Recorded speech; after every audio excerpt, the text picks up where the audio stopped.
Ang 24-hour prayer vigil ng mga DDS. Hello mga kapaps at mga kamams, kumusta na kayong lahat diyan? Magandang buhay! Naku mga kapaps at mga kamams, ito ang ating segment dito sa ating Paps Talk. Ito ay tungkol sa mga opinion natin sa mga isyong bayan at sa mga kung ano-ano pa. Ang issue natin ngayon sabi ng mga pro Duterte o ng mga DDS, nanawagan sila ng 24-hour prayer vigil simula noong Huwebes kahapon hanggang ngayong Biyernes bago ilabas ang desisyon ng ICI tungkol doon sa panawagan nila magkaroon sana ng interim release ang dating Pangulong Rodrigo Duterte para pansamantala itong makalaya at makauwi sa Pilipinas.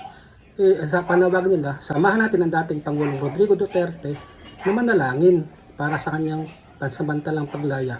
Ang tanong, natatandaan ko, di ba noong panahon siya namumuno bilang Pangulo ng Pilipinas, minsan niyang tinawag na estupido, tanga at minura pa niya ang Diyos? Ang tanong mga kapaps at mga kamams, kanino ba sila nagdadasal?